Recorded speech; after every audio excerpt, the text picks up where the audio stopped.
Hello, hello, hello. Welcome back to another episode of Spooked Coast to Coast. What's up, Joy and Joey? JJ Paranormal, how's it going, guys? How's your weekend? What's up? What's up? Good. How was yours? Good. How you doing? How are you doing? How you doing? Joy?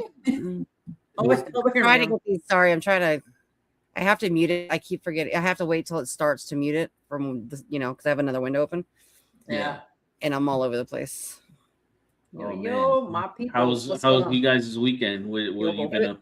It's good. Not bad. It's good. We got back this morning like at 3 a.m. Yeah. Oh, you guys played? You were partying up, huh? We went to An investigation. an investigation Joy, were you there? He was like, where are we going? in Yucca. You're like, I was watching it live. I'm like, what? I'm like, you're live. We did an investigation in a town called Yucca. Yeah. Did they sell yucca? Like, no lie. Yeah, it's called Yucca. Yucca. It's Yucca Far. Yeah, it's yucca far. So the location you guys are talking about is it called this and that antique? Yes. Something? Yes. Yeah. Yeah. Yeah. Yeah. So It's a cool that was location. a cool spot. It was good. It was fun. Time went fast though. I felt like time. What the fuck is on the roof? You hear that? I don't know. It's a ghost. I felt like we No, heard they ain't cracks gonna on the roof.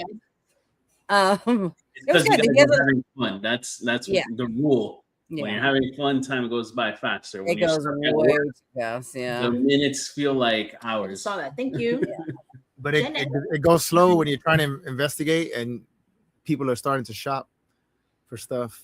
They were shopping. Oh, He's talking about me. No, never mind. Things in there. I was like, wow, I want this. I'm like, look at that grandfather clock. We're doing Look at these little ghosts. Oh, you want to see what I bought? doing an investigation and they're looking for items to buy. I'm like, oh my God. what are we doing? I bought this little guy. Isn't he cute? It's a little ghost necklace. Oh, I see it. Yes. Cool. Yeah. Oh, I'm like, I gotta leave home with something. Shit. Our weekend was cool too. There was a flick that Jenny had shown me the trailer for a little whiles back that I was like, man, this movie looks like it's gonna be sick, and lo and behold, we saw it yesterday. Lee Cronin's The Mummy. Man, that movie was awesome. Is that the first one or the newest one? The newest The Mummy. newest one does not have anything to do with the Oh, you're not not gonna Brendan find Fraser. yeah, no You're not- Brendan Fraser. I Yeah. love that guy. Completely different, but man, that movie was incredible, original. Yeah. I highly recommend it. Well, we highly recommend it. Is it So scary? If you're a fan of Evil Dead, Action? that I type feel of like mummy stuff. Oh, horror okay. flicks, Yeah. you're gonna like this movie. I'm not gonna want to spoil it for anybody. yeah, When did it come I out? don't know about it, but Huh? When did it come out? This Thursday, this Thursday or this Friday. is the opening Yeah. weekend. Oh, it just It's came so out it's in a the Thursday. movies. Okay. Yeah. And what's the good Shannon, thing is, get ready, a lot girl. of trailers they tend to give the best parts of the film. This movie didn't do that, so you're Yes. it's really good. They held out. Thank God it did. And then Mhm. I listen. I'm not gonna lie. Armando, the whole time in the seat, I was watching him. This man was like this, like. And I was looking and I was laughing because I was like, "Damn." There's a lot It's of just Really? it's a lot. Nobody. yeah. All right, we have to go during the day. I'll fall asleep. I don't have time to watch. I fall asleep. You're not gonna fall asleep in this movie. bro. Horror- There is no falling As asleep. long as it's like action, I might stay awake. Horror Oh, movies it's action, don't all right. really do that to me. And I don't really get creeped out, but when it's like they No, add the sound effects to like, it's like, oh Yeah, god. he was dying.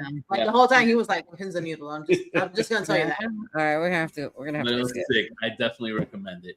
All right. Well, thank you for the recommendation. Yes, please, Yeah. everybody go watch it. Well, we have a great guest today that we just found out has a history in theaters and Yes, stuff. talking like that. about theater. Mhm. So tell the good folks about our guest.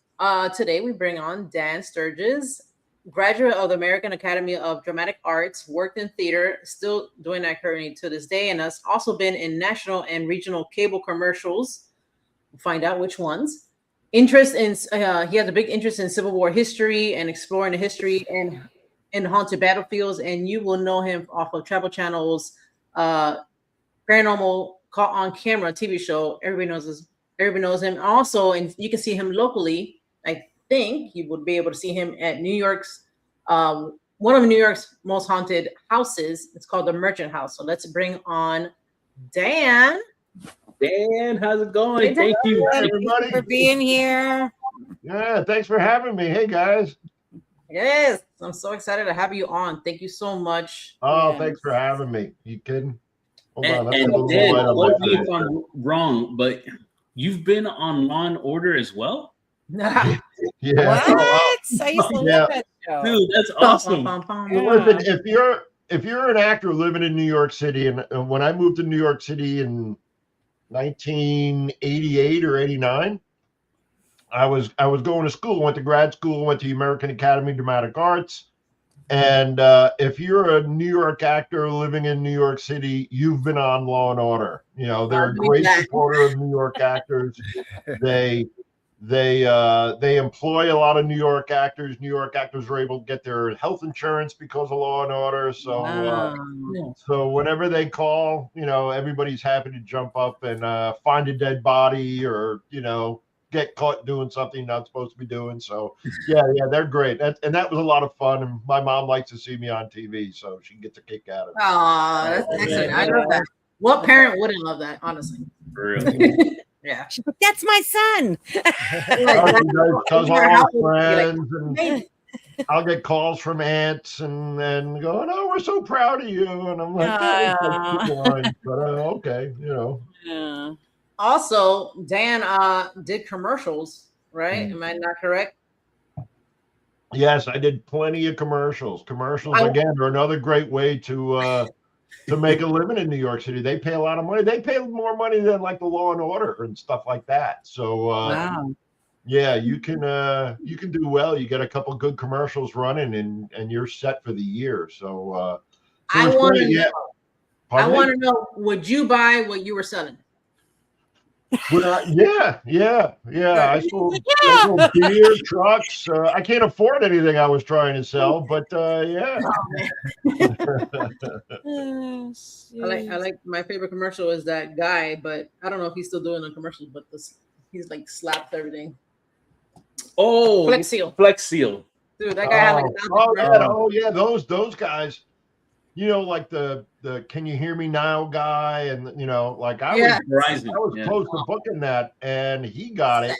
I used to see him on auditions all the time, and I shot a commercial years after that, and you know, it was one of his "Can you hear me now" commercials. Ooh. And yeah, he's just at another level now, man. He's making good bucks, boy. But yeah, they're fun. They're fun to do, and they pop up every once in a while. I'll see myself on a commercial, and I won't recognize myself. I'll hear my voice and I'll go, that sounds familiar. But and then I look and I go, same thing with Paranormal Caught on Camera. If it's on in the background, I don't recognize myself. I'm like, well, those words sound familiar, and I go, exactly. So so you were involved in theater like since young? So was it like a high school thing or like in college? And it was a total high school thing. When I was in high school, I was big involved in athletics and sports, and I did real well. But I wasn't doing well in school. I was lazy, and probably today I would have some kind of attention deficit disorder or something. But back then, everybody just called it you were lazy, and so I didn't do well. And my English teacher was the only class I did well, and he was also the theater guy, and he said, Dan, nobody comes to see the plays. Can you get some of the football players and those guys? And I said, yeah, sure. And I had such a great time. We did Fiddler on the Roof, and that really changed the course of my life.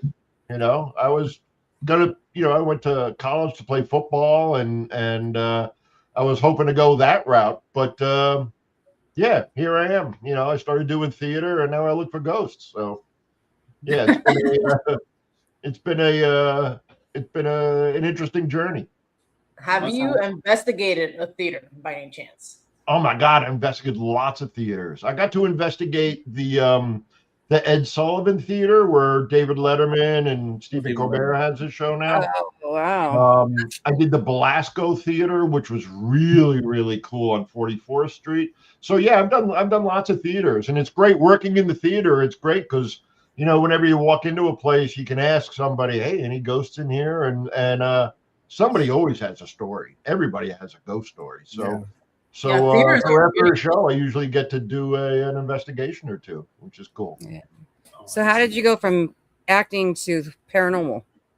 Well, I was always into the paranormal. When I was growing up, when I was a little boy, my grandmother lived with my parents. Before I was born, she had moved in. So grandma was always around, and grandma and I became best pals. And she's from Ireland, and she immigrated to America, and her sister went to Scotland. So grandma used to tell me stories about the Loch Ness Monster. And when I was, 5, 6, 7, 8 years old, and it just blew my mind. I'm like, there's a dinosaur in a lake In the lake. How does that happen? So when I was growing up, any kind of book report or anything I had to do was on the Loch Ness Monster, Elvis and the Beatles. And the Loch Ness Monster books in the library were in the same spot as the ghost books, and that got me into the ghosts. So Okay. yeah. And then I got sidetracked by sports and girls and put that on the back burner. But when I started doing commercials after I moved to the city and started getting work as an actor, it gave me the opportunity to explore a lot of Civil War battlefields. And I would go up and down the East Coast, and I was in Gettysburg staying at the Farnsworth House, and I met a group of paranormal investigators. And one guy was a dentist, another guy was a reverend. They were like professional, adult, grown-up people. And a dentist that was a paranormal investigator? Yeah. It's cool. Yeah. And a reverend, and wow. So they wanted to come in my room in the middle of the night with video cameras. I had no idea what they were talking about, but after getting to know them a little bit, after an hour or so, I had just come in from going out and partying. So I was up for whatever, and they were cool. And when I moved back to New York City, I said, I want to do that. I mean, when I got back to New York City after my little vacation, I said, I want to do something like that, and found some like-minded people. And, that was like 25 years ago. That's awesome. That's awesome. Dan, I want to ask you a two-parter. First part, so you were mentioning football. What position did you play? And then second, I wanted to know what was your favorite theater show that you've either been a part of or seen from either back in the day when you first started or more recently now. What is your favorite theater show? And then your position in football that you played. All right. Well, if you could believe it or not, I was a wide receiver when I was playing football. I was a tight end and a wide receiver because I had a really fast 40 time. So and I'm a big guy, and if you go see these guys, professional athletes and the Division I college athletes, their wide receivers are huge. They're big guys. So yeah, I ran the ball, caught the ball, tried to do the best I could. And as far as theater, I would say my favorite show going back before I even moved to the city was a show called I'm Not Rappaport. It's about these two old 80-year-old guys who sit on a bench in Central Park and just talk to people that come up to them. And it's really a beautiful show about respecting people. And, I saw that show almost 40 years ago, and I can still remember specific lines. And as far as doing a show, I did a show called Darkfall years ago that was written by, who ended up becoming a very close friend of mine. And, it didn't become famous, it didn't put anybody on the map other than just a really beautiful show, and loved doing it and got to do it with my friends, which is, a great part of doing this stuff. So, yeah. I used to do like 3 or 4 shows a year, and because of life, I don't get to do that anymore. But yeah, whenever I get a chance to jump up on stage, I don't let that slide. I jump on it as soon as I can. So that's a great question. Thanks, Mondo. Yeah. Thank you. Did you have paranormal experiences growing up, especially since you mentioned with your grandma? I don't think so. Okay. When I was growing up, my room was in the basement. I didn't even have a bed for a number of years. I had a heavy bag and a bench press in my room, and my desk where I wouldn't study. But I was always, and even as an adult, my mom moved out of that house. But when I would go back to that house, I was always afraid of the basement. Always. Nothing ever happened. Nothing.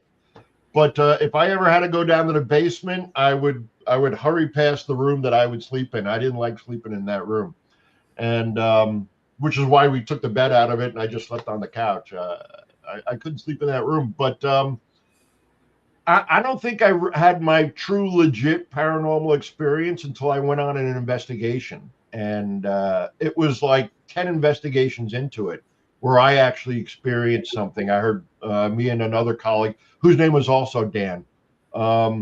We heard somebody run up the stairs. We were sitting in this bedroom on the top of the stairs of this house in Pennsylvania, and we told everybody, if you're going to come upstairs, just let us know. And we heard somebody run up the stairs. I'm like, well, nobody let us know, and there was nobody up there. Everybody was still downstairs. So we heard somebody run right up the stairs.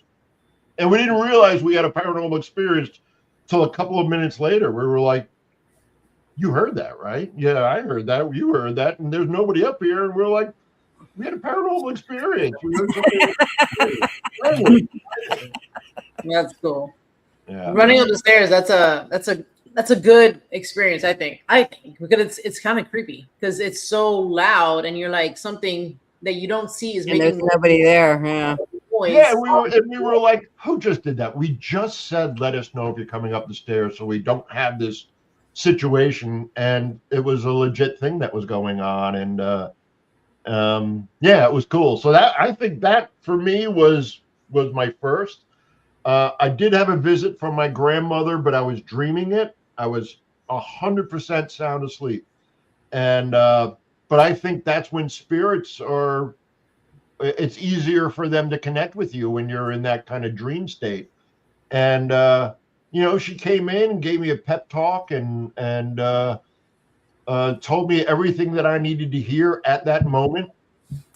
And when I woke up, because I was sleeping, when I woke up, she had walked from my living room into my kitchen and like out of my dream. But when I woke up, I was on my couch and I was leaning, looking into the kitchen. So in my sleep, I tracked her walking across my room.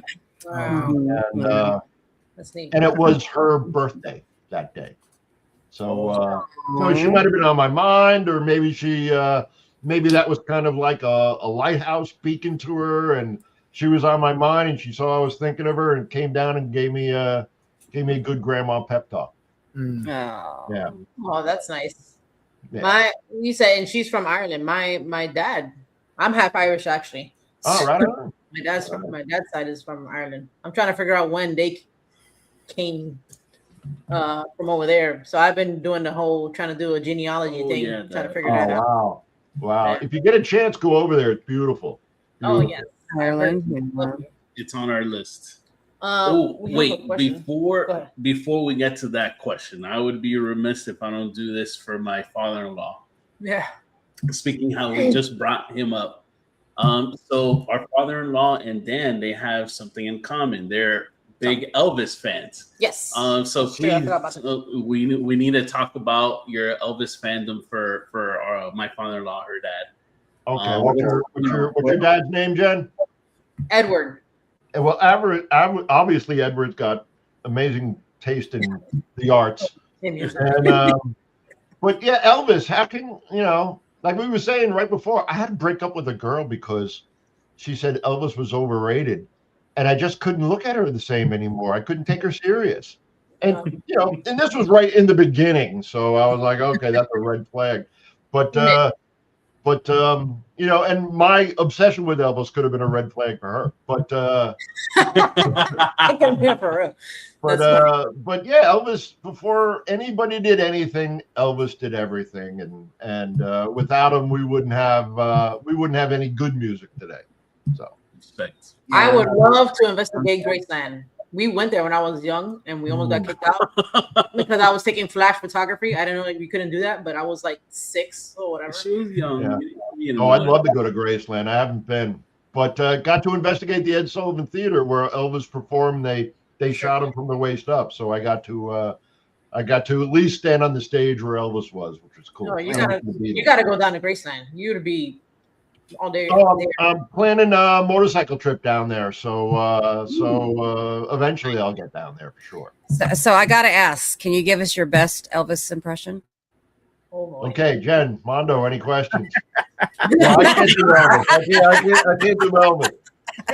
That was integrated memory by giving a crappy Elvis impersonation. But thank you very much. That's perfect. Before we do go to Jenny's question, a favorite Elvis song.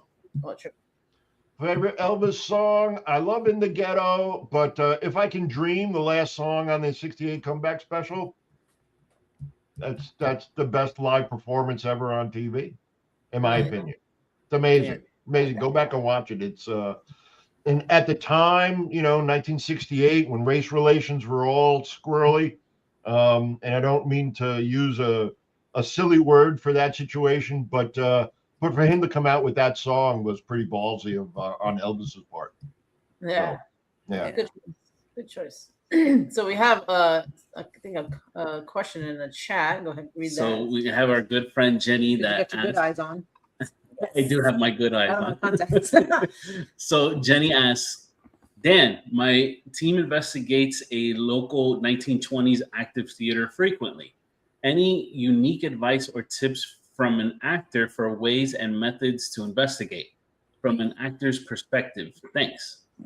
Okay, great question, Jenny. I would, and I think it works in general, not just, as if you're going to do this in a theater, but when I go on investigations, I try and keep investigations sort of light.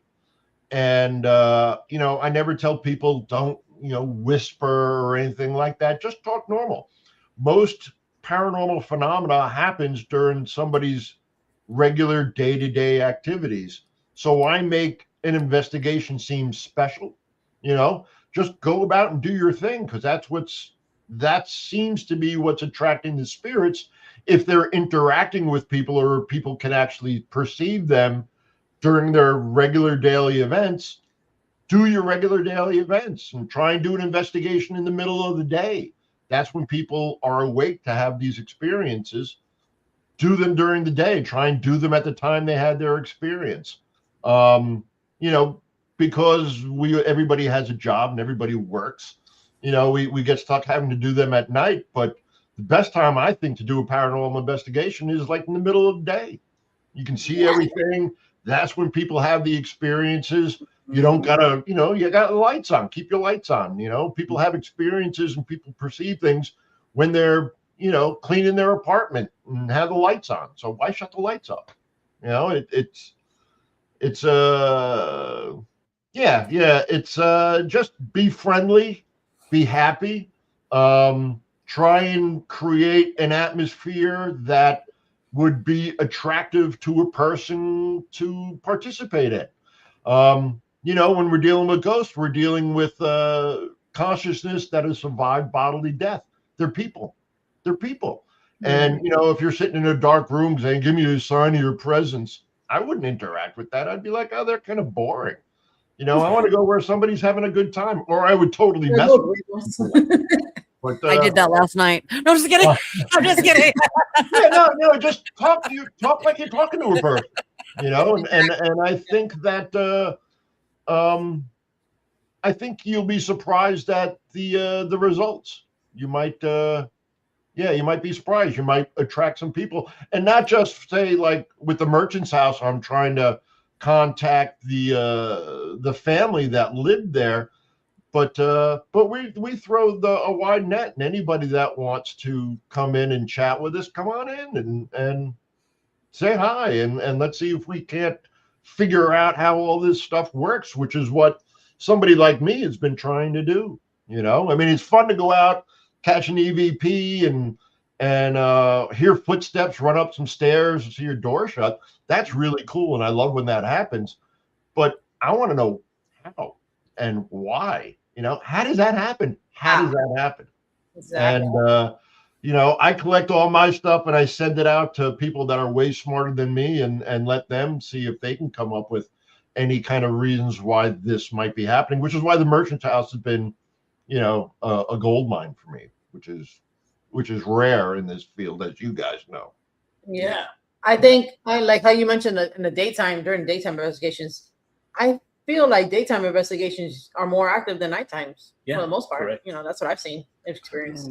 Well, again, and this just popped in my head. If we're talking about people, they have their routines, they have their things that they do. And I think when you're in spirit, it's sort of the same thing. So, do spirits have to go to bed? Maybe they just keep their routines and they slow down at night. This is, my time to recharge or whatever. I don't know. If anybody tells you they know the answer, they're lying to you, because nobody knows the answer, which is why we're doing this. Yeah, Exactly. yes. I believe that too. Well, you mentioned the merchant's house, so I do have a couple clips I want to show about something specific on the merchant's house, but All right, great. to introduce it. So it's a story I ran into on the New York Post on a location that I have never heard of myself. So it's, like we said, it's called the Merchant's House Museum, built in 1832, and everything in this location. So when you see it in the video, actually, it's beautiful. Look it up, guys. Like, everything is gorgeous in the house, and it's original. Everything is original. Dan even said, like, up to the bed sheets, bedding, everything, pots, pans, you name it. Yep. And the 8th and last child, right? Her name was Gertrude. Mm-hmm. And she was born and she died at that house, supposedly on the same bed she was born in. She died on that same bed, which is that's I mean, pardon me? So much energy just in that item alone. I mean, we're not 100% sure that she died in the bed she was born in. It's a great sort of romantic story to say. That's what I heard online. Yeah, I mean, it's amazing, but and it's certainly a possibility. They just can't 100% say for sure that happened. Okay, but she did indeed stay in the house till she was 93. She never left. She had she fell in love with a young man who was a doctor, but he was a Catholic. And the Treadwells, the family that lived there, the one family that lived there, Mr. Treadwell, the head of the family, was strict Episcopalian. So he didn't want her to have anything to do with this young man, and forbade her to marry him. So she said, fine, I'm never going to get married then, and never did, and stayed in the house until, she was born in 1840 and she died in 1933. So, yeah, she was there the entire time. So a lot of the activity that happens in the merchant's house is attributed to Gertrude. I've brought in really good psychic mediums, and we have figured out that while Gertrude is still in the house and all the family pops in from time to time, it's mostly the servants who are still in the house, and they check in on the house. We've gotten first and last names. I brought a psychic medium. His name is Richard Scholler. He's amazing. He's amazing. He changed my whole idea on mediumship. And he was able to get first and last names of the servants, first and last names, the towns that they came from. They were all from Ireland. The towns that they came from in Ireland. We had to go back to the New York City census records to verify all that information. Now, Richard didn't know where he was going that night either. And it was early on in my relationship with the Merchant's House. So it wasn't like he could Google me and see that I have a connection with them. He came in blind. He didn't know if he was going uptown, downtown, east side, west side. I threw him in a cab. I told the cab to take me like 4 blocks from the house. And we got out of the taxi and he looked at me and went, "Nice try, kiddo." And I said, "Oh, take me there." And he walked us to the Merchant's House. And he said, "This place, they're waiting for me. They're waiting for me." And I didn't believe in mediums at the time. It wasn't my jam. And I was like, okay, whatever, guy. And he blew me away. He blew me away. And it changed my whole philosophy on paranormal investigation. I was kind of an equipment guy, a gadget guy, and it changed everything. And now I hardly use equipment. I use a voice recorder. You know, that's it. Do you have a specific voice recorder you use? I use a Zoom One, which is pretty good, but you know, a mid-range, you know, if you spend $25, $30 on a voice recorder, you've spent enough. You don't need to get crazy. I had a microphone that picked up sub 200 hertz, so I'm sorry, sub 20 hertz. So you know, below human hearing, it cost me like $1,200. I never used it. I get more out of my $25 voice recorder than any of these big fancy ones. So whatever you're comfortable with is probably going to work.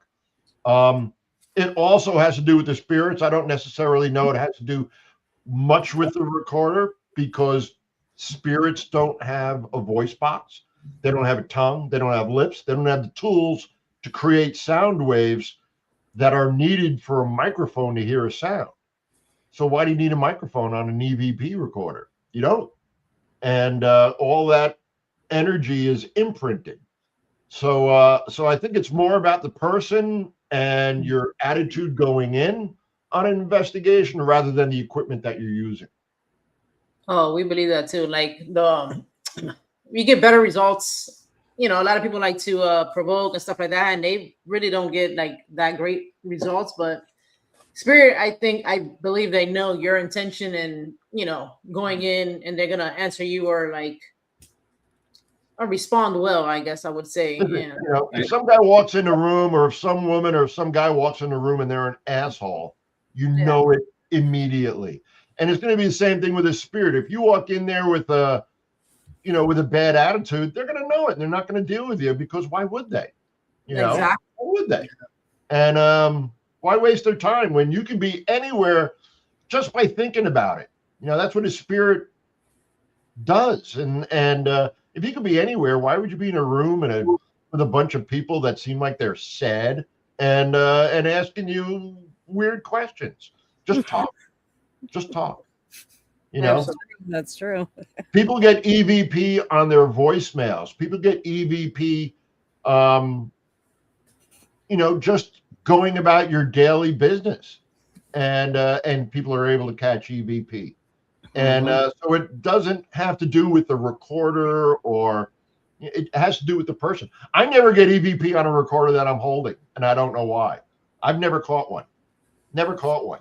If I hand it to somebody, they catch them on my recorder. But if I'm holding the recorder, it doesn't work. So that's weird. Interesting. Yeah. It's disappointing too, because I've spent a lot of damn money on these things and they never seem to work. All right, so what I'm gonna do is I'm gonna share the screen and I'm gonna show this clip of something that they found at the Merchant's House, which I thought was great. Yeah, really exciting. Let's do that. Add it to the stage. So this clip first does not have audio, but you're gonna see what it is. But there's another clip that will have audio, and we'll see what that is. Okay. Can you see that? I'm trying to see the lag on here. We are. Wait. Yes. Yeah, we're good. Now this cabinet is Mr. and Mrs. Treadwell each had their own separate bedroom, and this is a little hallway, like they're walking into Mr. Treadwell's bedroom, and that dresser is in the space between the bedrooms. But yeah, there's the secret passage. Oh wow! So they had a secret passage, I guess, to the Underground Railroad through their. Right. Which is amazing and super cool. That is really how did you cool. find that? I don't even know how they found that. That's crazy. Yeah. Joseph Brewster, the man who the architect who built the house and sold it to the Treadwells, did a lot of this in all the other houses that he built, and they've gone in and found the blueprints and found, the plans to build these houses, and they've all had a little secret passage in them. Now, for years, there have been rumors of a secret passage in the merchant's house. I never found that. I didn't know that was there. I'd been through that. Hans Holzer, you've all heard of him. He always talked about a secret passageway in the merchant's house, and everybody was like, "Oh, poor old Hans is starting to lose his mind," and he was right. There was a secret passage in the merchant's house. That's crazy. So, yeah, pretty cool. Pretty cool. Very cool. That is cool. That is very cool. So hold on. Let me show you. So this is a story. It's like a little news story. I'm gonna show this because she kind of explains it. Yes, it's this one. All right, so guys, this does have sound, so we'll be able to hear what it is that they're saying. Yes.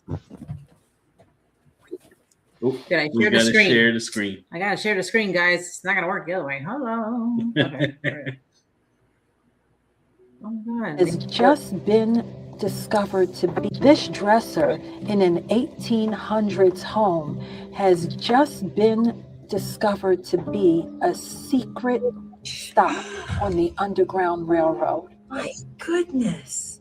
And this was the path to freedom for so many who escaped slavery in the South.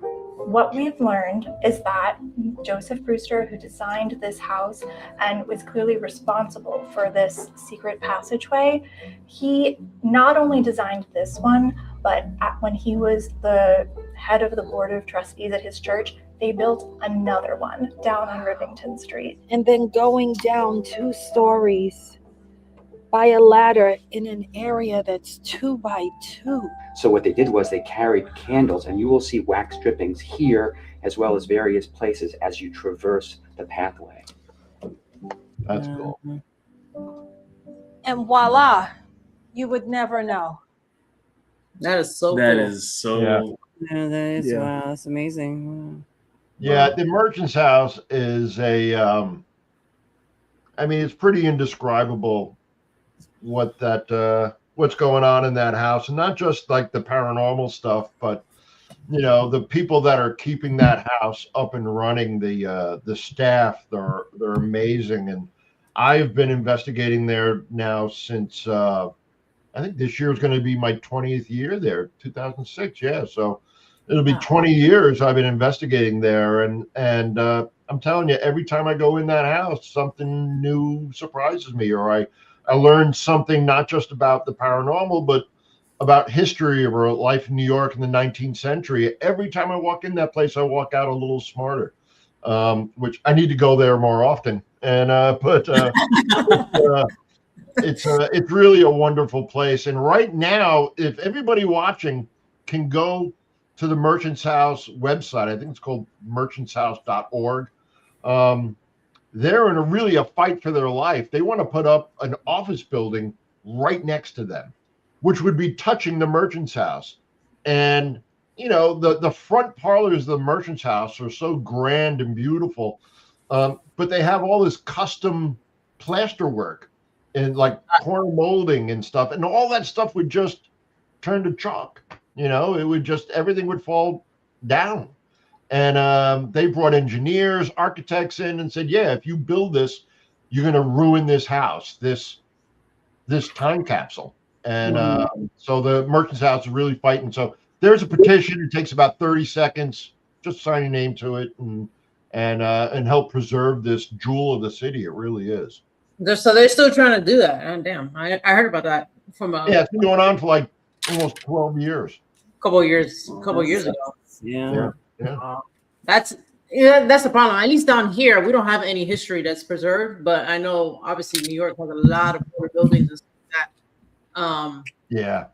But that would be a shame if anything happened to that location. It would be a crime. I mean, it's a designated landmark on the inside and the outside. So the whole outside of the building is dedicated as a designated as a landmark, so historic landmark. So it's really it's precious. It's precious. Like you were saying, everything in the house is original to the house. That was what the family did. That's where they hung out. Nobody from the family is left. I'm sure there are some descendants, but I think when Gertrude passed in 1933, she was the last member of the immediate family.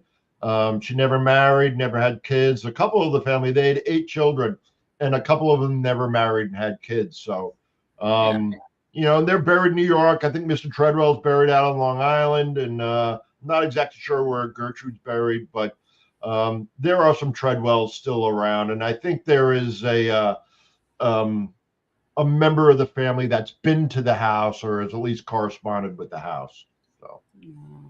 So do you believe the house is haunted? Yeah. I've never seen a ghost ever. I thought maybe one time I might have here in my apartment, which I doubt I did, but no, you might have. I might have, but yeah, I'm going to steal a line from Carl Sagan, if you don't mind. But when somebody asked him if there was life in the universe, he said it'd be amazing if there was, but it'd be amazing if there wasn't. I'm going to say the same thing about the merchant's house. It'd be amazing if it was haunted, but it'd be amazing if it wasn't, because there is so much history there. There is so much love there. The house, the people that, myself included, that volunteer for that house just care for it and they love it. And you can feel that when you walk in the house. And apparently the spirits of the former inhabitants appreciate that. And they know what we're doing I brought lots of mediums in there, and they know what we're doing and they appreciate it and they like it and they get a kick out of it. And sometimes they interact with us, and that's why, that's why. Absolutely. Yeah, they know you care, Yeah. It's really it's a beautiful place. And sometimes I'll go down there and I'll get down there an hour before we're doing an event or 2 hours before something's going to happen, and I'm just by myself in the house and I just chill out, take a little snooze on the floor because the carpets are comfortable, and just chill out in the house. It's great. Yeah. My friends think I'm a lunatic, but yeah, or do an investigation and I just stay in the house and go home in the morning, and it's fun. We had somebody in the chat said that they actually went to that house, which is freaking awesome. Yeah. Says the house is haunted. There's a lot of activities downstairs in the kitchen and his room. Yeah, Seabury's room, we've had lots of activity. The kitchen, I've caught a real a pretty intentional EVP where we asked a question and we got a direct answer. What did you do here in the house? And somebody said servant, and we were able to catch that. So the kitchen's had some stuff going on down there as well. Yeah. There's been a long-standing story of a woman in a brown dress walking down the stairs, walking into the kitchen, drinking a cup of tea. And people have seen her do that in the 30s, and people have seen her do that in 2025. So people separated by decades, not connected at all, having the same experience in the same place, seeing the same thing. Yeah. So that was more residual. And that would be like a place memory type of haunting, and that people experience. I haven't seen that, but we do also have a lot of apparitional or intelligent type of haunting that's happening there, where there is interaction and we do get answers and to direct questions. So pretty remarkable place. And as far as like a controlled environment as a field investigator could hope for. We know the whole history of the house. We know the history of the family. So we're able to go back and confirm things, like we were able to confirm Richard Scholler when he said Annie McNulty from County Cork is telling me she was here between these dates. And we go and we find it in the census records. That's crazy. How did that happen? I mean, that you have the best of I guess information there, because you can go back and research it. You know, some places we go to, we don't have really a way to back it up. You know, right? Because a lot of the times the where town records are kept is like in City Hall and things like that. Yeah. And what happens here a lot in Florida is they get burned down. Florida, they apparently. Yeah. We went to the New York Historical Society, which is up by the Museum of Natural History, and actually shot a commercial in there. And we were able to get all their census records for the Merchant's House. And you know, this guy Richard Scholler knew the address. Well, the servants knew the address, the original address of the Merchant's House. I didn't even know that. They were telling us the address, and the address didn't match. And then the house told me, "Oh no, that's the original address." You know, it's 29 East 4th Street. Back in 1832, that wasn't the address. It was probably just 4th Street. You know, yeah, we didn't have East West Side back then. Dan, what I did want to mention, what I believe why you guys get such great responses and from the servants and the family members, being how the house is kept intact. Like there was a video that we saw where I thought they said the perfect phrase. It feels like if someone had walked out of the house and just locked the door and no one had touched anything in 90 years. Like you're stepping into kind of like a time capsule, if you will, of that era. Yeah. And like how nothing was manipulated or messed with. I think that's why you guys garner such great results there. On top of the fact of you guys are genuine people and investigators and things like that. That's why you. Well, one time we had Richard Scholler in there. It might have been the first time he was there, first or second time he was there, and he said, "Oh, by the way, piano doesn't belong in that corner. It belongs over here." That's what they're telling me. So he did like a little psychic redesigning on the house, but yeah, he was able to say, that's not the original color. And he was right. He was right about all this stuff. He's amazing. This guy. He's amazing. Nice. But yeah, I think that has a lot to do with it. Because we treat the house with respect. Yeah. And the staff that works there on a daily basis, they don't curse. When they come in, they don't swear in the house. I don't swear in the house. When they come in, they say, "Good morning, Mr. and Mrs. Treadwell." When they leave, they say, "Good night, everybody." So nice. So they treat it with respect, and I think they treat us with respect back. And communicate with us and ask us questions. And we're not in there. I clown around a lot in there, but we have fun. And I think that's appreciated. Yeah, most of the paranormal activity, we get a lot of paranormal activity happening around the holidays because the Merchant's House really does the holidays. Christmas is amazing at the Merchant's House, and they do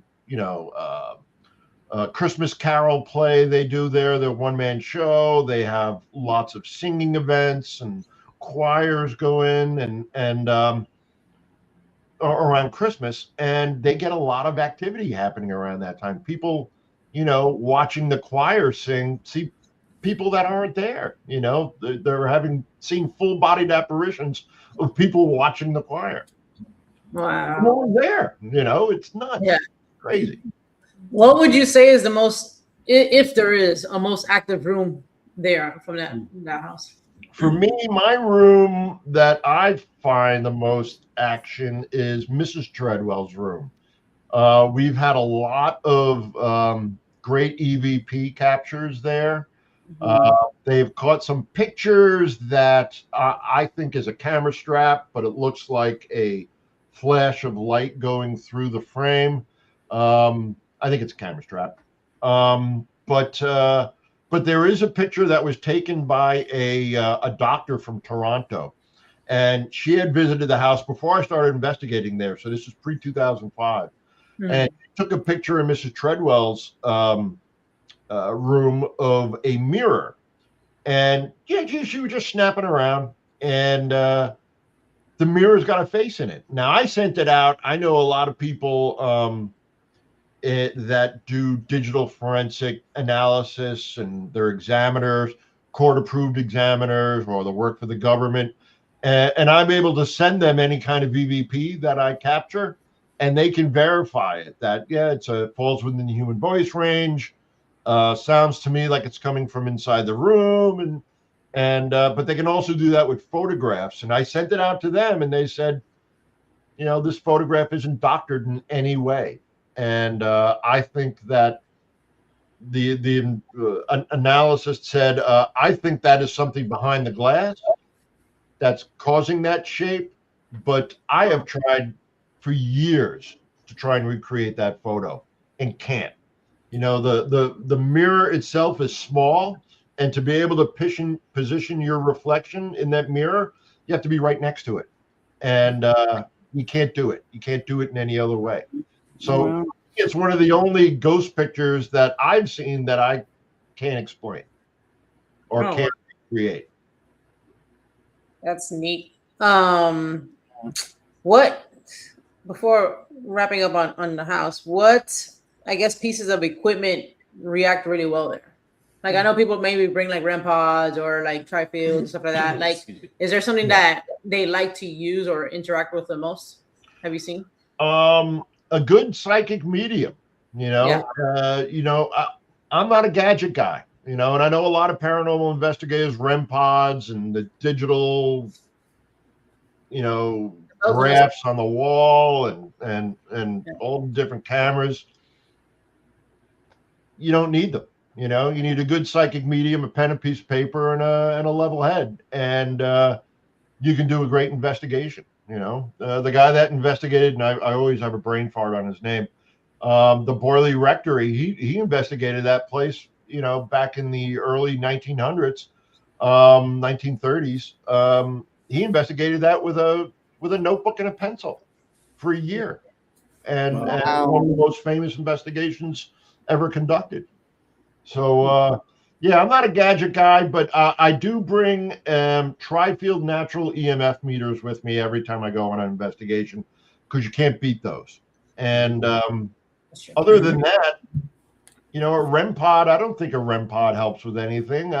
Ouija boards aren't scary and don't, let dark entities in. I think all that's bullshit. Everybody hears about somebody, oh, my cousin got attacked using a Ouija board, blah, blah, blah, blah, blah, blah, blah. I use Ouija boards in embalming rooms, hoping something will happen. Nothing ever happened. What's the difference between a Ouija session and an EVP session? It's the same thing, so what's so special about that, the particle board and the plastic planchette that attracts evil spirits?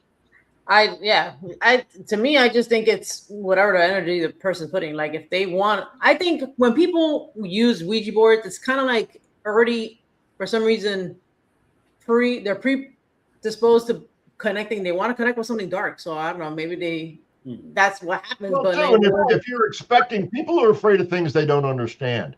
Yeah. And, if you're in there saying, give me a sign, or you're trying to like get a dark entity, or I don't know, something that you see on TV, and something happens in the room, you're going to think it's a dark entity, where it could be just anything. It could be the wind coming through your window, it doesn't have to be a ghost, but you're going to attribute that to, it's something dark, because that's what I was asking for.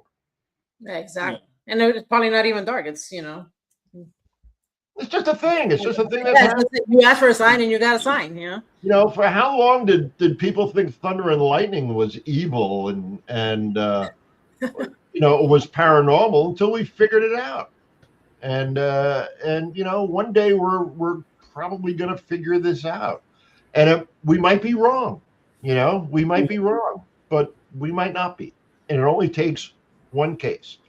It only takes all this stuff going on, a million pieces of information or data that you could collect could be all BS.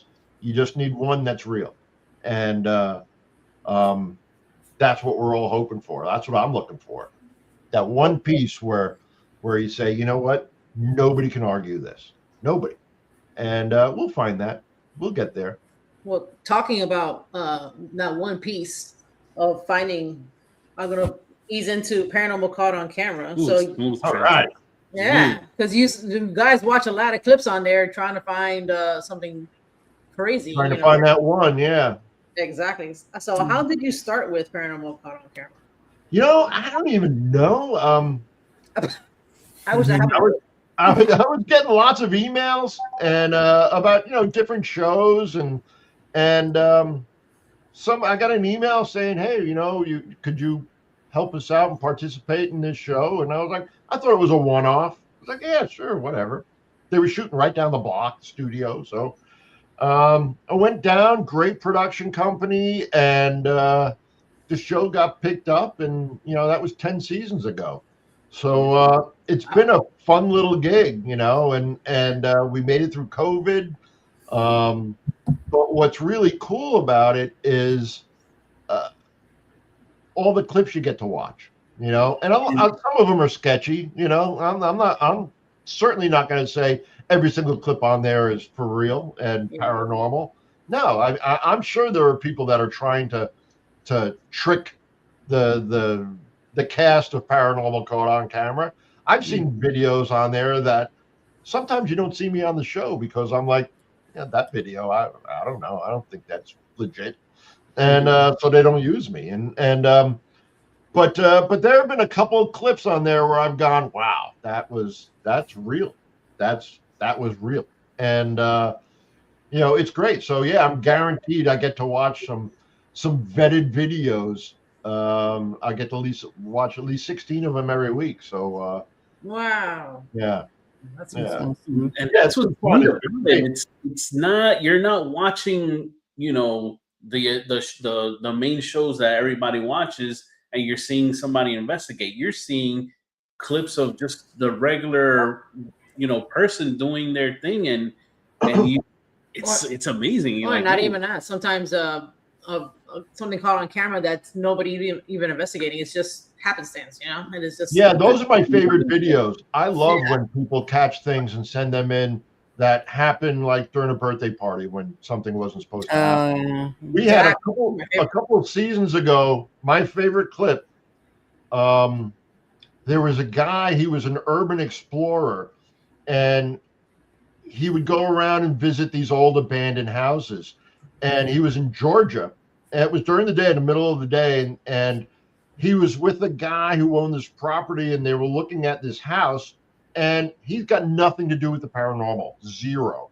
And he's more into structures from the 1800s. So he's under the house, and he's got his camera, and he's pointing at, see how wide these beams are. This means it was done in this year, or see this means it was done in that year. And as he's talking, you hear footsteps right above him. And the house is all falling apart. It's abandoned. It's just barely a structure. So he popped out, put the camera in the room. There's nothing in the room. And the guy he was with who owned the property was like, all right, let's go, man. I don't want to be here. And they got spooked and they left.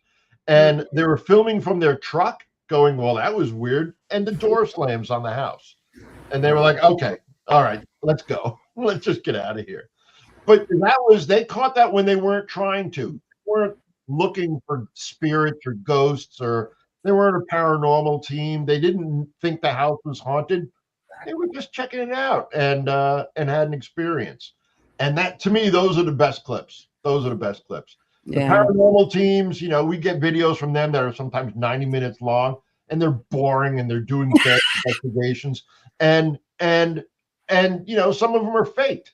100% faked. You're like, come on, man, that's not going to be on. And when we're shooting, I'll be like, I don't know about this clip, and they're like, nobody wants to talk about that clip. Oh my God. Ashley, who's in the chat with us, Limestone Spirit Chasers. She said that she actually watched that clip that you're talking about, and she said it was wild. Like, oh yeah, it was excellent. It was my favorite clip. Favorite clip. Yeah. That is neat.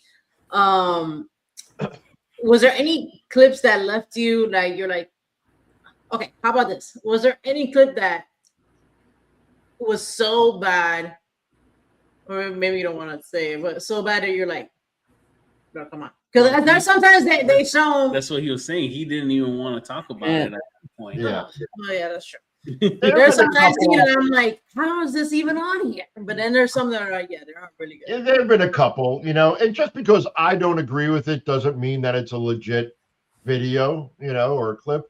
It just means I wasn't buying it. But there have been a couple where, somebody's up in an attic and you'll see a hand come up to the attic door and do the whole creepy, the next hand comes up. I got chloroseptic from my throat, so I've been vaping chloroseptic. I have a sore throat. So I apologize. No, good. Yeah, but there have been a couple that where you're like, come on. But they're cool clips and they're exciting and they make it on the show sometimes. So it's a TV show, it's entertainment. You gotta have those sometimes. That's true. What they do show is a lot of UFO footage, which I'm a fan of. Yeah. And so what are your thoughts on UFOs as you, Dan? Not that you have to say something for the show, but like, what do you think? I love the UFO videos as well. I've always been a big fan of Are We Alone? And some of the clips that we've had on there, I should bone up more on my ufology, but I'm more of a ghost guy. In fact, I never commented on the UFO clips the first couple of seasons because I didn't think they wanted me to. But the more I learn and the more these days with all the government is releasing more information about what they know, it's fascinating. It's fascinating. I don't know if they're coming from another universe or another galaxy or another dimension and more in line with what we got going on here and just beside us somewhere. I don't know, but something's happening. Something's going on for sure. I've never seen a UFO, but I grew up out of Long Island, and so I was by the Grumman facilities, and my dad used to see UFOs all the time.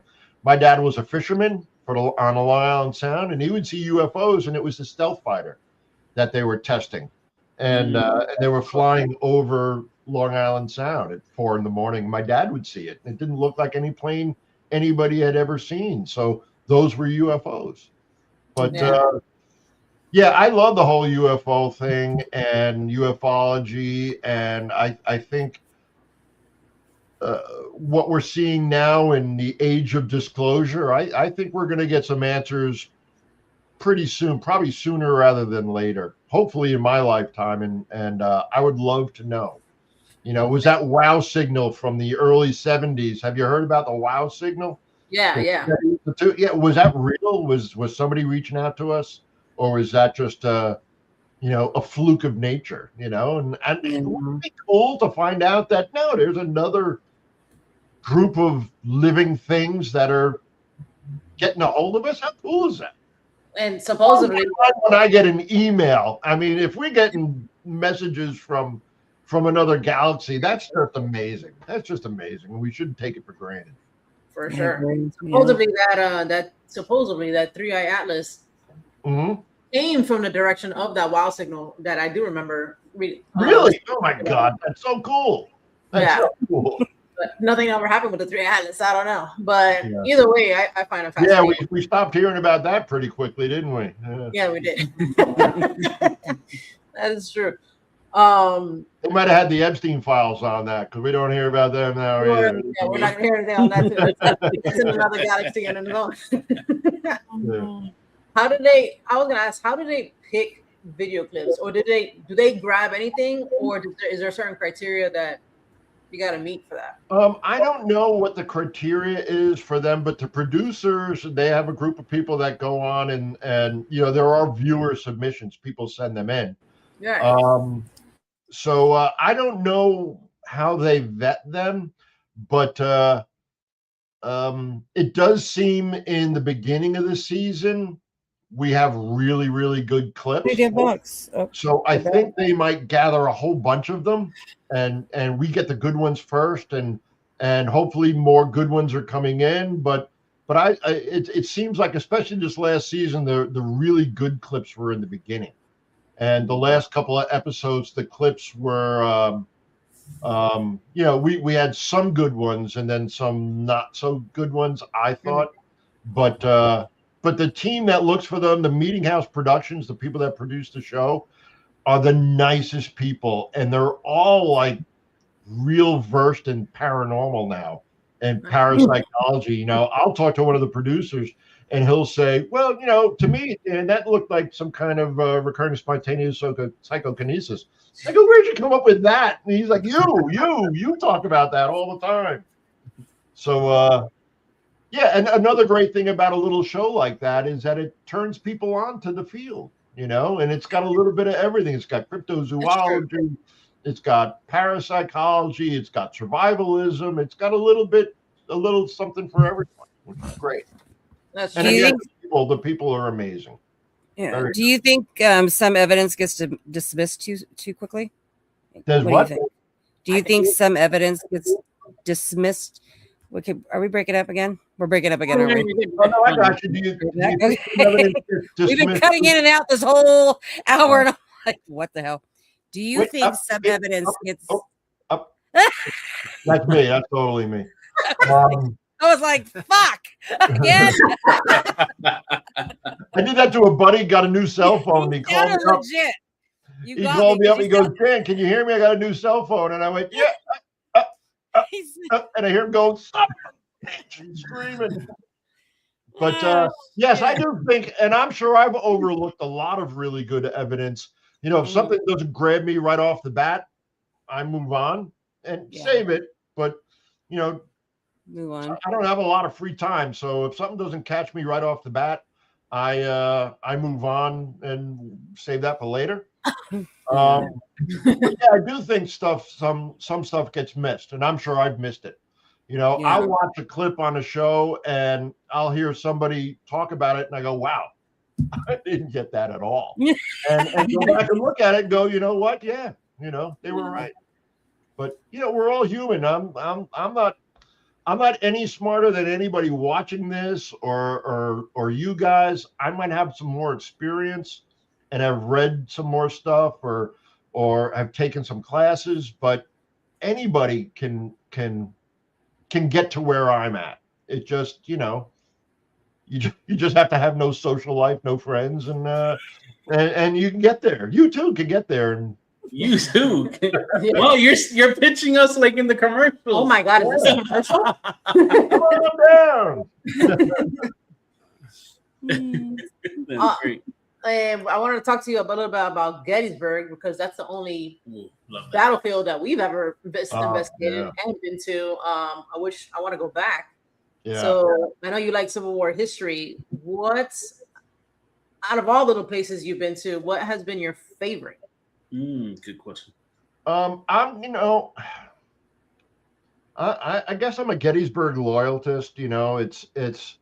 I love Gettysburg on so many different levels. But I guess the top reason I love Gettysburg is it's so historical, and anybody that is living in Gettysburg and working in Gettysburg is living and working because they love the Battle of Gettysburg and they love the history. And I used to smoke. And smoke cigarettes, and I was walking down the street one day and I flicked my cigarette like you do in New York. I just flicked it, and a guy came up to me and said, "Hey man, we don't do that here." And I was like, "Oh man, I didn't even realize I did it." It was just muscle memory. And but they take care of their town. They take care of their town. He called me out on it, and I appreciated that. And it's just beautiful and quiet, and it's such an important little town to the United States' history. And so that's why I love going there. It's just, we used to go there when I was a little boy. My parents would pack my sister and I in their car, and we'd go to Pennsylvania Dutch and then go to Gettysburg. And yeah, it's a beautiful, beautiful place. And I don't get there as much as I would hope to. Yeah, I think our first time was a couple years back, and I was just so in awe, and I was like, man, I got to come back here. It's so big. There's so much to see, and just the 2 little days that we were there, it didn't feel enough. It didn't feel like we were there for a long enough time.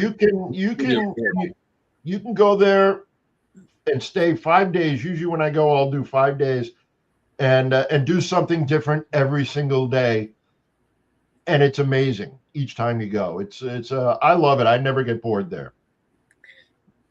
Dan, so a good friend of ours, his name is David. He has a show called Down the Rabbit Hole. He's a huge fan of the show. So your show, Paranormal Caught on camera. Actually, yeah. Everybody needs to watch Down the Rabbit Hole. David, I'll be on your show. Come on, man. Oh, you know what? He just actually interviewed Ronnie. Ronnie, yeah. And so I think Ronnie, we're gonna talk to him and have him on ourselves. Actually. Oh, you got the best beard in the paranormal, man. A good one. Yeah, for real. Well, yeah, your beard is not too shabby either. What are you talking about? Thank you. Did you get any experiences other than the Friendsworth house, in the battlefield or anything? Like, you know how people say they see soldiers or anything like that? I did not. I guess the only experience I had there was I was at the Farnsworth house, and I was staying in the Sarah Black room, David, and I was staying in the Sarah Black room, and I tried to get in a couple times, and my door was stuck, and you have all your luggage and put it down, open the door, and it's fine. When I was leaving, the lady said to the little boy, "Did you see the little boy?" And I was like, "I didn't see any little boys." And they said, "No, there's a little boy that likes to hold the door so nobody can get in and hide the dimmer switches." And I'm like, I couldn't get in a couple times on my door, and the doors are from the 1800s, and I'm a big guy. It doesn't take much for me to open a door, and I couldn't push these doors open. This door, the door into my room. So that was the only experience. But and I've been to Devil's Den at midnight and trying to see if my watch wouldn't stop working, and it didn't. But I guess the only experience I've ever had, paranormal experience, would have been at the Farnsworth house, and would have been that door not opening when I wanted it to. Well, maybe it was a little boy. You just didn't see it. I don't know. Yeah, I know. I try and keep those. I'm not going to get it. There's a dirty joke in there somewhere, but oh Lord. Yeah. Well, I hope you get to see a spirit one day. How would you think you would react if you were? Would you be like perplexed? Wait, or you want to see spirit with your own eyes, or he's never seen I it. would love to. Or with a camera? So either one. No, with my own eyes. I like to do different types of investigations. I'll go on an investigation and not bring any equipment, just because people, when they have these experiences, they're usually not walking around with equipment. So maybe spirits get, pardon the pun, spooked by the equipment and by the lights and the beeping, and it's something, again, we're afraid of what we don't understand. If they don't understand what we're doing, it might freak them out, and they're people. So I think it's good to do an investigation without equipment sometimes. That is very true, actually. Yeah. And I at least, and if I could offer some advice, on one of your recorders, you can disengage the microphone. You only need the microphone to pick up the questions, because the answers aren't coming verbally. The answers are going to be imprinted. So you only need, a recorder for the questions, not necessarily the answers. So if you've got 2 recorders, disengage the microphone on one of them. See what happens. I've gotten noises on recorders with no microphone. So, people have gotten EVP on cassette tapes that are still in the wrapper and not in a cassette recorder. Wow. Spirit photography, 35 millimeter film. People have been able to project images onto film that's still wrapped up right from the store. So you don't need, there's no physical interaction between, the spirit and the device, it's all a psychic interaction. So, I mean, that's the stuff where parapsychology gets way out there, and I think kind of spooks people away from the field because it's like crazy talk. But I think that's how it happens. I think these things are imprinted on the recording media. It's been happening since recording media was invented. Yeah, no, I believe that, especially with the EVPs and stuff, and just how we've gotten. Just an example, EVP. You'll have one recorder, I have one recorder, and we're asking the same question, and we get the same response technically, but the word is different on each recorder. Oh yeah, spirit answering, and how's it? Or you got 4 recorders running, and it only comes off on one recorder. And how does that happen? Yeah. So I mean, and I think eventually we're going to figure all this stuff out, and it'll become a normal part of life, rather than a paranormal part of life, and then we'll have to move on to freaking Bigfoot or something, because the ghost stuff will be figured out. Yeah, we got to figure him out. We haven't made it. I just watched a long documentary on Bigfoot. It was pretty good. Oh yeah. Okay, one last question before we wrap up. Oh, I have one too. Oh, what? No, go with your question. My last question. What do you think Bigfoot is?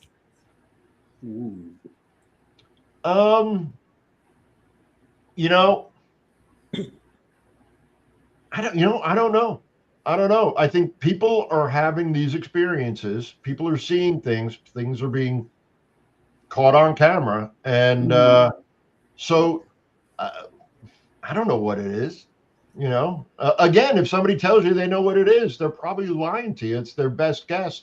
My best guess is that it is a hominid, obviously, and that it's we haven't found it yet. We don't know what species that is, but in Africa they have discovered bones of a species of animal that was walked on 2 feet and buried its dead, but they're not human. And what are they? It was something in between. So is this Bigfoot the missing link, or is that something that has just evolved and stays away from us? You look at the Pacific Northwest. How much have we explored the Pacific Northwest? Really? The Amazon, we've explored 5% of the Amazon. 5%. So who knows what's roaming around in that place?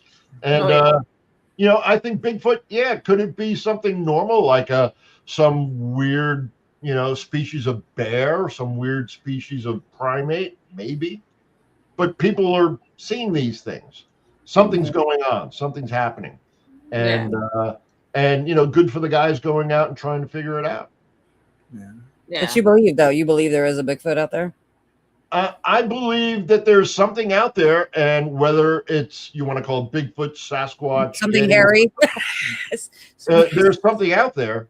Yeah, something hairy, right? Yeah. Something big and hairy. Absence of evidence is not evidence of absence. And just because we haven't figured it out doesn't mean it's real. That means it's not real. Not real. Yeah, exactly. I agree. All right. So my last Mondo, you got one, man. I see you. My last one in the chamber before I let you go. Actually, it's not really a question. It's more of something that you said that I thought was super cool. And the only other person that has responded the same way as you is this lovely person right here sitting next to me. Oh, thanks. So what movie is closely explains the paranormal? And I've had this conversation with her, and I would love for you to respond because both of you said. Don't say what I say. I want to see what you. Okay. Like what is your closest interpretation of the paranormal or spirits or ghosts in a movie that you've seen? Okay, I got 2 answers for you. One, there's a movie from 1980 called The Changeling with George C. Scott. It's the best ghost movie. It's my favorite ghost movie.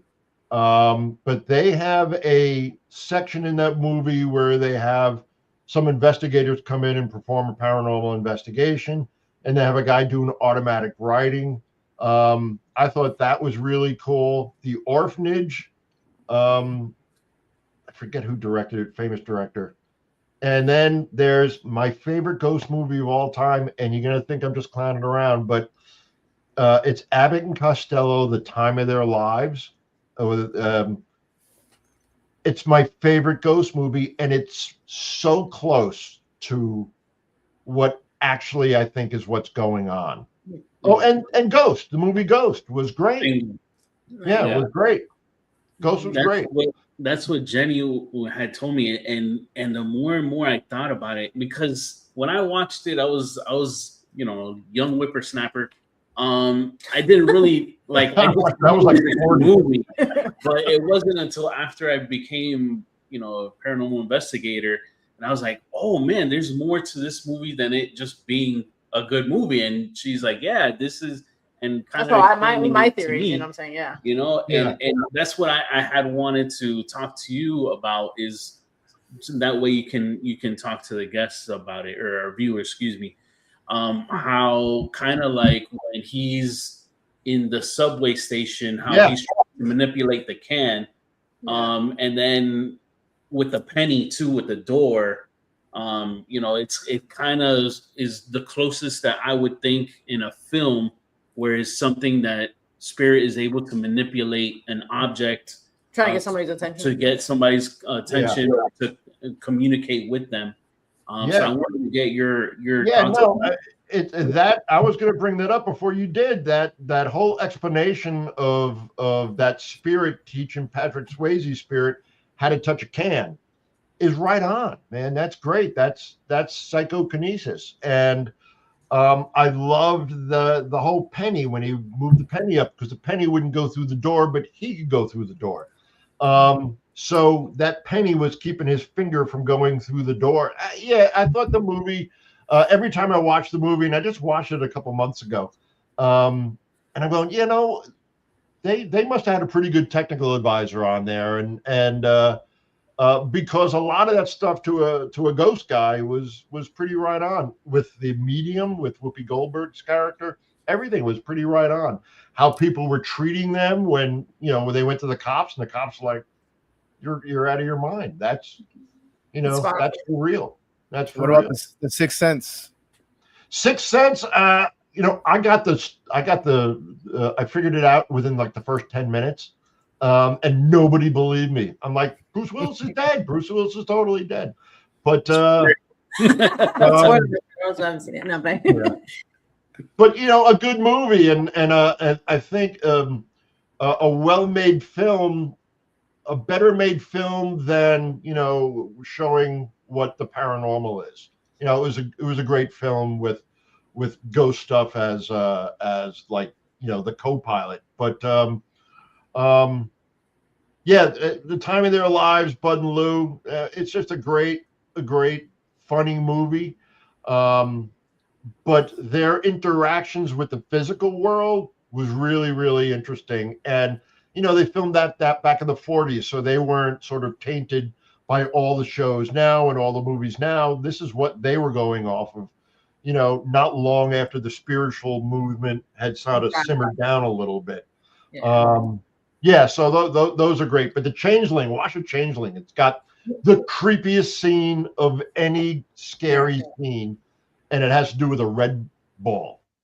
So good. I don't want to give it away. The Changeling, that's a classic. I have to see the Abbott and Costello one, because that one I do not know. So I'll definitely check that one out. Oh, The Time of Their Lives. I'm a big Bud and Lou fan, and that was one when I was a little boy. That was my favorite one, and I just watched it recently. It still is. It's just a great, funny movie. Nice. So awesome. I wanted to thank you for joining us today, and hearing your stories and your experiences has been amazing. Thank you guys. I love I love talking about this stuff. So any chance I get, David, if you're still watching, hook me up, man. I'll come talk on your show. Oh, please. He'll talk you to death. Yeah, he'll love that. Oh, never mind, David. Sorry, brother. No. Psych. Tell everybody where they can find you. Well, I have a website. It's at sturgesparanormal.com. I don't know if it's working. I should really work on that. But in May, I'll be in Ohio in May at ParasiteCon 7, which if anybody in the Ohio area, it's at the Ohio State Reformatory where they filmed Shawshank Redemption. Totally haunted place. Great place. And Kathy Fecklick and her husband Greg, they do. Oh, you know them? Oh no, you're somebody else. They're great people and they do a great event. So the weekend of May 15th or 16th, I'll be there with a bunch of other paranormal people, and they have lots of events and lots of cool things going on there. And come on by and support that place because they're doing important work there as well. Yes. Awesome. You heard it. Also, if you're in the New York area, please go by and support the Merchant's House. Support the Merchant's House. If you come to New York, hit me up, get a hold of me somehow, and I'll take you down there. We'll do an investigation. So, and you guys, if you guys ever get to New York, please let me know. And I love bringing people down to the Merchant's House and doing an investigation. So. I would love to go there. I'll definitely take you up on that. Then we're gonna have to take you up on that one. For sure. No, it's a done deal. So whenever you're there, we get the keys and we'll be good. So. Beautiful. Well, thank you so much. I hope everybody has an amazing week coming up. Yes. And thank you, chat room. Thank you, guys. You guys have been amazing. There's a lot of new folks that I have seen. I wanted to shout out Rachel's Adventures. Jenny had a comment there. Welcome to the show. Thank you for tuning in. She has a show herself as well, Haunted Hot Seat. If you guys want to sub and check her out, that's how we do it, guys. Para-Unity, man. Para-Unity, right on, man. Guys, very much for chatting with Dan. Yeah. Dan, thank you. On behalf of the four of us, we truly do appreciate the time that you spent with us. Thank you very much. Oh, my pleasure. My pleasure. Anytime. You guys hit me up and enjoy. Have a great week. Happy Monday already for tomorrow. And right. Wow. Yeah. And if anybody needs to learn more, pick up any book by Lloyd Auerbach. Jenny, you guys should get Lloyd Auerbach on your show. Okay. He's the top dog as far as paranormal investigation, parapsychology. He's incredibly generous with his time and his knowledge. And when people line up to go meet people on these TV shows, the people on the TV shows are lining up to talk to Lloyd. So he's a pretty amazing guy, and it would be a feather in your cap to get him on your show. Better than me, that's for sure. So awesome. Thank you. We'll do. Well, use my name. He's a friend. So I will. He's a great guy. Thank you for that. Folks, please remember, if you want to get spooked, hit that notification bell, the like button, and please feel free to comment on this episode. Tell your friends, tell your family. Watch Spooked Coast to Coast. We'll see you guys live next Sunday. Watch WrestleMania. Oh my God. And that's the bottom line because Mondo said so, right? Love it.